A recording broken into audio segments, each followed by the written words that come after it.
So ummata kana anaaf Dr. Liiftuun illee beejmaammeen illee na biratti nama kabajaaf jaalala iddoo guddaa qabudha. Kanaafuu isin wanti kun kan ta'ee fi waan rabbiin sila gaara katabe yookaan barreessee fi lafaa qabudha. እና so kana isin lamaanii wanti isin gochuu qabdanu gaddu asitti wanti tokkoyyuu galchuu hin qabdan gaddu lamaan keessanii doktoriinis qophaa jirti sa'aatii kanatti innillee akkasii caba keessan kana nama cabee beekutu caba namaa fayyisaa isa jedhu irratti jirra.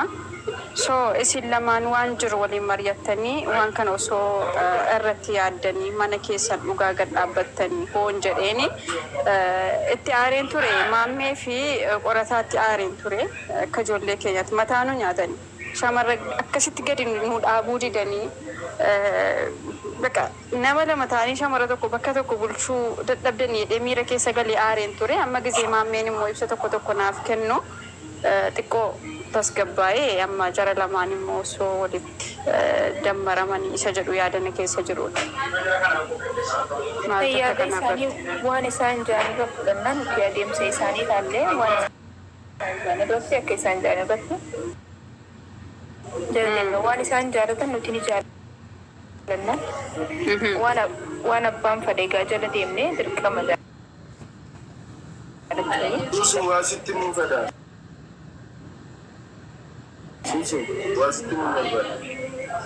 Okay. You understand?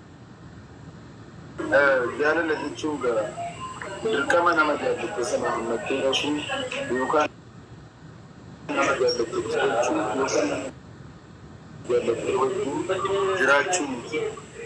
Jaalala jechuun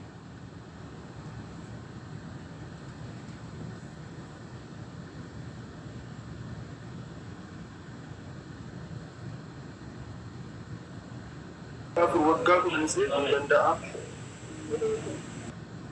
Baay'een jaalladhaanii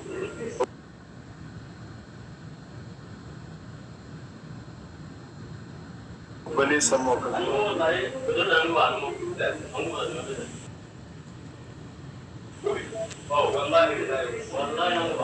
Doktor maal asirratti yaada isaa irratti yaada sagalee fi dhaga'uu feena uste. Walaloo qabnaa barsiisu walaloo taafutama qopheeffanneerra fi doktoriin waan ajaa'ibaati wallaahi waan ajaa'iba. Marfee jaalala walaloo marfee jaalala Hayyee. Borirraa kutaa tokkoffaan ni jalqaba.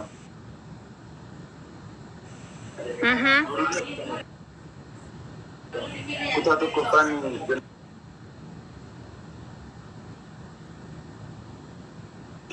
Ichima jaalalaa booda immoo marfee jaalalaa booda ichima jaalalaa. Isin lamaan atiif doktor kan waliin qopheessitanii jechuudha. Inshallah iftaan irraan jalqaba. Inshallah dhageeffachuuf qophiidha. Marfee jaalalaa kutaa ja'a qabaa. Taansii ichima jaalalaa. Waliigala hadda qophaa'ee jira. Iftaan irraa jalqabee kan itti fufu ta'a. Mee walaloo sanarraa kumti isin nu koosattan yookaan immoo uummataaf gadhiiftanuu jira? Lakki kun waan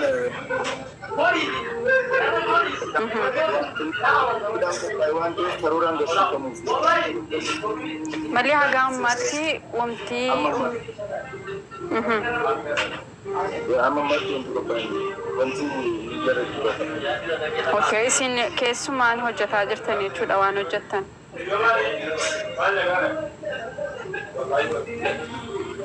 Jechuun isin keessumaan akkamitti isin lamaanii osoo hawaasni kun hin beekini Isilumatti isin dhugaadhaani nama walaloof jecha yookaan aartii bareechuuf jecha keessaa wal dubbisaa turtan keessaa isa tokkodha jechuudha. Jaalalli gidduu keessan dhibus jaalala obbolummaatiin hojii kana gaggeessaa jirtan natti fakkaata. Kan obbolummaa baay'een jaalladha. Hayyee. Dooktaroo maal jettu yaada kanarratti? Dooktar dubbachuu diddee jirti bara deebii isiitiin barbaadu jiru waan isin dubbatu. Yaada kamiin irratti yaada amma isaan jechaa jiru irratti yaada nuuf akka dhageenyu. yaada kan walaluu moo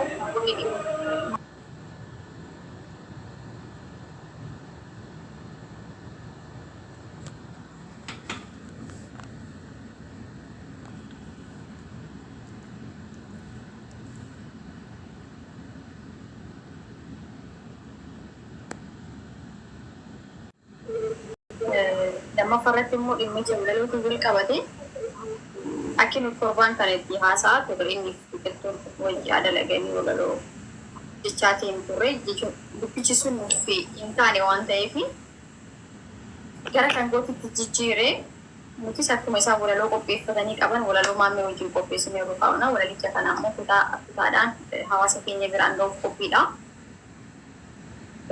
Kanaaf kanaadha yaanichi keenya jechuudha.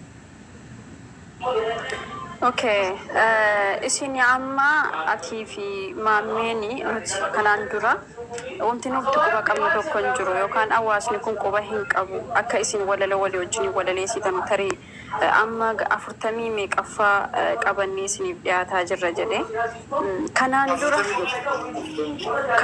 dura 41 yaa kanaan dura karoora walitti qabatanii ka'anii booda tokko tokkoon gadhiisuu gaafattaniiti moo wayis eengadduma erga wanti kun eegaleeyyii waan kana irratti hojjechuu jalqabdan moo durumaan waggaa tokko dura waan kana waliin mari'attaniiti kan isin gootan?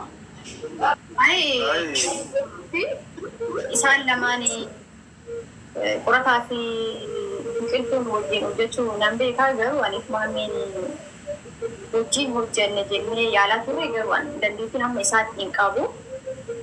Hamma isaatti dandeettii hin qabu dhugaa dubbachuuf dandeettii biranis hin qabu. Booddee haga biqiltuun fi inni dhimmoota biraa keessa seenuu jedhani bakka walalicha kan isaan bakka tokkotti jijjiiranii biqiltuuf maammeen akka waliin hojjetan kan dubbataa turre. Isheen illee walalicha erga qabeetiin jedhee qorataadhuma wajjin xumura jettee inni illeen erga walaloo qabeetiin jedhe walaloo fi biqiltuma wajjin xumura jechuudha. Qorataan jechuudha. Sababii kana ta'eef walaloon maammee hamma jarri walalicha xumuraniif hamma jarri walaloo xumuraniif karatti hafee karatti dhaabbachuurra hamma jarri 40 yookaan 30 haffisan xumuraniif nuti keenya xumura inni xumura.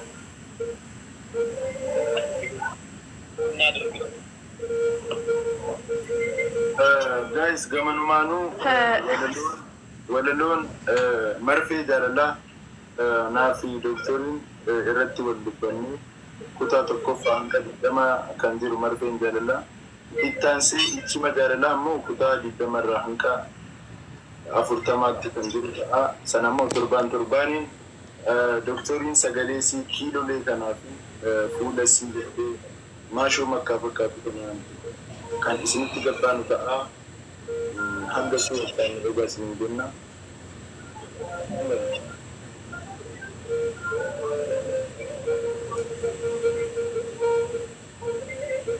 Ndagamu. Ayyee dhiifama amma dhaga'ama?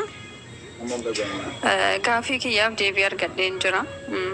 Haa ta'u malee immoo waan kanaaf uummataaf akka ifa ta'utti mee beej maammee walaleessaa keenya jecha gabaabsitee axarri gootee jechuudha. Waan doktor walaloo keessan keessa waan doktor biiftuudhaaf wayii gabaabsitee jettu wayii qabda. Qaba garuu duriin wanta gochuu barbaadu. Beellamaaniin goru sarpiraayiz godhuu barbaadu waan bareedaa. Yaa anu walaloo osoo hin taane jecha lama egaa ilmi namaa tokko gaa'e sababaa tokko ilmi namaa tokko asuma taa'ee kan harreedha harra wal argate iyyuu nama tokko gisee argee jecha tokko yookaan jecha lamaan intini jechuu danda'a. Yaani ibsuu fi nama jaalatu tokko nama kabaju tokko nama kuullee naman hordofu keessaa si tokko yoon ta'e naman jaalatu kabajoo ta'e walumaa galatti kuulleen nama akkanaa fi nama akkasiiti. Hedduu boota akkasii qabaaf harrallee borillee waan jedhu wayii ibsuu nan danda'an akka kiyyatti. Awwalaloodhaan sarpiraayizii osoo hin taane doktoraaf boota akkamii qaba boriyoo akkam maammiin isa jedhu nuti boris akka namoota kaleessaaf dheengadda miidiyaa irratti waan tokko hojjetaa ture qofa osoo hin taane nama ayyarii irratti yookaan qilleensa irratti waan kana hambisu osoo hin taane nama bor bakka ga'uudha kan nuti isinirraa barbaannu. Bordoo gongora wayii isinirraa arguu hin barbaannu. So kanan isiniin jechuu barbaada mee jecha tokko lamaan osoo doktoraaf waa jettee isa jedhuudha maammee. Duraan dursee carraa kana nageenya baay'ee galateeffatu. Doktor jechuu gabaabaa doktor Biiftuu dagalee jiru jedhanii suuraa. Doktor Biiftuu dagalee jiru baay'ee jaallatamu baay'ee kabajamu.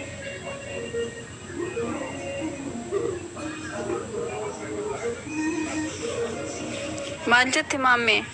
Hin dhageenye maammee sagalee ol fuudhii hin dhageenye maal jette? Doktor Biiftuun jechaan isiidhaan ibsu Doktor Biiftuun doktoriin dagalee jiruuti. Isiin dagalee jiruuti. Jecha tokkoon ibsi jecha tokkoon jecha tokko dagalee jiruuti. Ibseera jecha tokko kan kanaa waliin jiru. Dagalee jiruuti. Dagalee jiruuti.